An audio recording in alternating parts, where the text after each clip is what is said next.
জুলাই সনদ নিয়ে আমরা আমাদের অবস্থান বরাবরই স্পষ্ট করেছি। বাংলাদেশে আমরা রাষ্ট্র সংস্কার চাই, পরিবর্তন চাই, গণতান্ত্রিক সংস্কার চাই। সেই প্রেক্ষিতেই গণ অভ্যুত্থানের পর থেকে আমরা নতুন সংবিধান সহ গণপরিষদ এবং রাষ্ট্রের মৌলিক সংস্কারের রূপরেখা আমরা দিয়ে এসেছিলাম, দাবি জানিয়ে এসেছিলাম।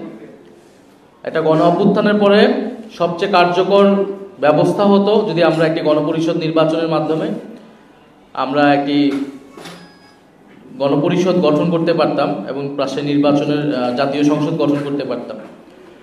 কিন্তু আমাদের সেই দাবিতে কিন্তু বেশিরভাগ রাজনৈতিক দল সম্মত হয়নি বা তারা সেই বিষয়গুলো বুঝতে পারে নাই, এবং তার ফলে কিন্তু এই পরিস্থিতি বারবার জটিল থেকে জটিলতর হচ্ছে। সর্বশেষ গণভোট এবং জুলাই সনদের বিষয় যখন আসলো আমরা ঐক্যমত করেছি, কিন্তু জুলাই সনদ অনুষ্ঠানে আমরা যাইনি, আমরা জুলাই সনদে কিন্তু স্বাক্ষর করিনি। আজকে জুলাই সনদ নিয়ে অনেকে অনেক কথা বলতেছে, জাতির সাথে প্রতারণা হয়েছে, তাদের সাথে প্রতারণা হয়েছে, কিন্তু জুলাই সনদ স্বাক্ষর যখন তারা করে ফেললেন কোনো ধরনের বিবেচনা ছাড়াই, তখন কিন্তু তাদের ভিতরে এই বোধোদয়টা হয়নি। এবং গণ অভ্যুত্থানের নেতৃত্বদের দ্বারা যে রাজনৈতিক দল যারা প্রধানত এই দাবিটা সামনে এনেছিল, তারা যখন সেই অনুষ্ঠানে গেল না, তারা যখন সেই সনদে স্বাক্ষর করলো না, তখন তাদের কাছে মনে হলো না যে এটা জাতির সাথে প্রতারণা হয়েছে অথবা সেখানে জাতীয় অনৈক্য তৈরি হয়েছে। ফলে জাতীয় অনৈক্য জুলাই সনদ যেদিন স্বাক্ষরিত হয়েছে সেদিনই কিন্তু হয়েছিল। এবং আমরা খুবই পরিষ্কারভাবে বলেছিলাম যে পরবর্তীতে সরকার আসলে এটা কীভাবে বাস্তবায়ন করবে সেই বিষয়ে নিশ্চয়তা ছাড়া এই সনদে স্বাক্ষর করার কোনো মানে হয় না। এবং আমরা ঐক্যমত্য কমিশন একটা সুপারিশমালা দিয়েছে, আমরা সুপারিশমালাকে ইতিবাচক হিসেবে দেখেছি। প্রস্তাব 1-এর সাথে আমরা সমর্থন জানিয়েছি। সরকার এখনো তাদের অবস্থান ব্যক্ত করে নেই, সরকার আলটিমেটলি কি করতে যাচ্ছে। ফলে সেই জায়গাতে আমি মনে করি যারা আসলে কোনো ধরনের বাছ বিবেচনা ছাড়াই জুলাই সনদে স্বাক্ষর করেছে, স্বাক্ষরের মাধ্যমে জাতীয় অনৈক্য তৈরি করেছে, সেদিনই তারা জাতির সাথে প্রতারণা করেছিল। ফলে এখনো সুযোগ আছে। আমরা চাই যে ঐক্যবদ্ধভাবেই এই জুলাই সনদ বাস্তবায়নের মাধ্যমে, এটার আইনি ভিত্তি দেওয়ার মাধ্যমে ফেব্রুয়ারিতে নির্বাচন হবে। তবে এখানে কিছু আশঙ্কা দেখা যাচ্ছে। আমরা যেই দাবিগুলো সামনে এনেছিলাম জুলাই সনদকে কেন্দ্র করে, এখন দেখা যাচ্ছে যে গণভোট আগে হবে না পরে হবে, নির্বাচনের সাথে হবে না নির্বাচনের আগে হবে, এইটাকে আবার প্রধান ইস্যু করে আনা হয়েছে। এটা মূলত জামায়াতে ইসলাম তারা নিয়ে আসছে, এবং এটাও একটা ভুল রাজনীতি। এবং আমরা যেটা আগেও অভিযোগ করেছিলাম, যেখানে আমাদের দাবি ছিল উচ্চকক্ষে পিয়ার, 2 কক্ষে পিয়ারের দাবিটাকে এনে এটা ইস্যুটাকে ঘুরিয়ে দেওয়ার একটা চেষ্টা চালানো হয়েছে। এই একই চেষ্টা এখনো চালানো হচ্ছে।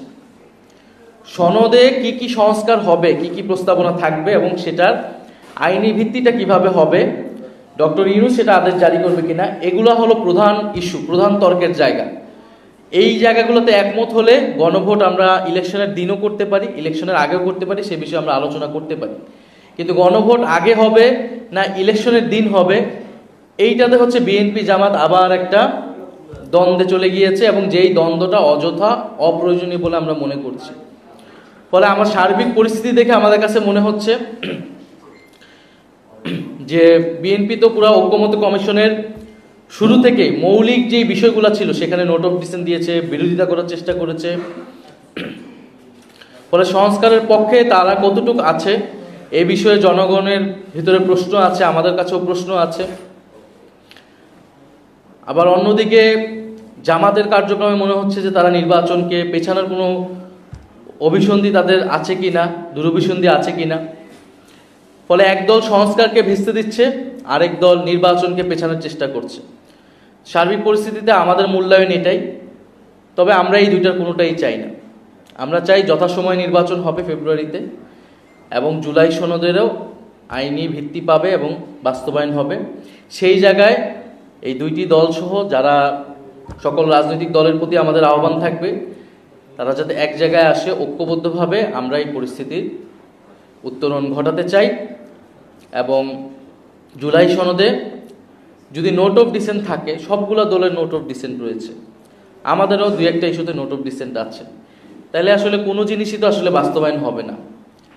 নোট অফ ডিসেন্ট তার একটা সিদ্ধান্ত গ্রহণের পরে তার বিরোধিতা ছিল, সেই ঐতিহাসিক ডকুমেন্টেশনের জায়গা থেকে সেটা রাখা হয়েছে, কিন্তু এটা আসলে গণভোটে এটার কোনো ইফেক্টিভনেস থাকবে না। যদি নোট অফ ডিসেন্টই থাকে বা যার যার ইস্তিহারে থাকে সেই এটা এসে বাস্তবায়ন করবে তার মতো, তাহলে গণভোটেরও প্রয়োজন হয় না, পুরো ঐক্যমত প্রক্রিয়ার যে এতদিন সেটারও কোনো প্রয়োজন হয় না। ফলে আমরা যে মৌলিক সংস্কারের যেই জায়গাগুলোতে ঐক্যমত হয়েছে, ঐক্যমত কমিশন প্রস্তাবনা দিয়েছে, উচ্চকক্ষ বিহারের বিষয়, তত্ত্বাবধায়ক সরকারের বিষয়, সাংবিধানিক প্রতিষ্ঠানগুলোতে নিয়োগের বিষয়, বিচারপতি নিয়োগের বিষয়, এই সার্বিক বিষয়গুলোতে আমরা মনে করি যে গণভোটে যাওয়া উচিত। এবং সরকার এই গণভোটটা কিভাবে মানে কি প্রশ্ন সেখানে রাখবে সেটা হয়তো সরকার বিবেচনা করতেছে, তবে আমাদের কাছে ঐক্যমত কমিশনের প্রস্তাব 1 যেটা, সেটা আমরা সমর্থন করে আসছি। আর দ্বিতীয়ত, গণভোট ইলেকশনের দিন হতে পারে, ইলেকশনের আগেও হতে পারে, তবে এটা কোনো মেজর ইস্যু বলে আমরা মনে করি না। বরং এই ইস্যুতে আসলে বিরোধিতা বা তর্কের জায়গা না, বরং এটা সরকারের উপর ছেড়ে দেওয়া উচিত, নির্বাচন কমিশনের উপর ছেড়ে দেওয়া উচিত, তাদের ক্যাপাসিটি কতটুকু আছে আইন শৃঙ্খলা থেকে শুরু করে। তবে যদি আগে করা সম্ভব হয় এটা আগে হলে ভালো, তবে যদি সরকার একেবারেই সেই সক্ষমতা না থাকে, অপারগতা থাকে, সেটা হয়তো সবাই আমরা বিবেচনা করতে পারি। তবে জুলাই সনদ অবশ্যই এবং অবশ্যই ডক্টর মোহাম্মদ ইউনূসকে জারি করতে হবে। জুলাই সনদ যদি প্রেসিডেন্ট, তথাকথিত প্রেসিডেন্ট যিনি আছেন তার থেকে জারি হয়, প্রেসিডেন্ট অফিস থেকে জারি হয়, তাহলে এই জুলাই সনদের কোনো আইনি এবং রাজনৈতিক ভিত্তি তৈরি হবে না। বরং জুলাই গণ অভ্যুত্থানের নামে, জুলাই গণ অভ্যুত্থানের আকাঙ্ক্ষার বিরুদ্ধে কফিনে তার শেষ পেরেক মারা হবে এটি, যদি প্রেসিডেন্ট চুপ্পু এই আদেশ যায়। তার কোনো ধরনের রাজনৈতিক ইভেন কি আইনি সাংবিধানিক বৈধতাও নেই এই ধরনের কোনো আদেশ জারি করার। ফলে এটা অবশ্যই প্রধান উপদেষ্টা প্রফেসর মোহাম্মদ ইউনূসকে এই আদেশটি জারি করতে হবে। আর নির্বাচনের বিষয়ে যেটা বলছেন, আমরা নির্বাচন এবং সংস্কারকে দুটি সেপারেট মানে কার্যক্রম হিসেবে দেখতেছি। তবে এই জায়গায় ঐক্যের জায়গাটা হচ্ছে, যদি সংস্কারের পক্ষে কেউ না থাকে তাহলে তাদের সাথে আমাদের জোটে যাওয়া সম্ভব নয়, এটাও আমরা বলে আসছি। আমরা আমাদের মতো প্রস্তুতি নিচ্ছি।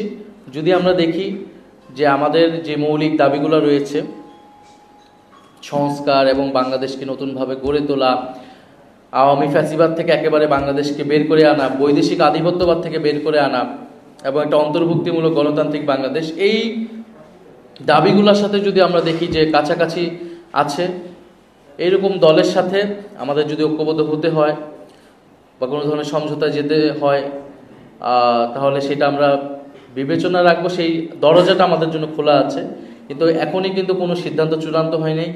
যে এই সকল বিভিন্ন মিডিয়ায় আসলে এক ধরনের নিউজের মাধ্যমে এটা এক ধরনের জনসম্মতি তৈরি করার, জনমত তৈরি করার চেষ্টা হয়তো চালানো হচ্ছে, যে এনসিপি বিএনপির সাথে চলে যাচ্ছে, এর আগে এনসিপি জামাতের সাথে জোট করতেছে।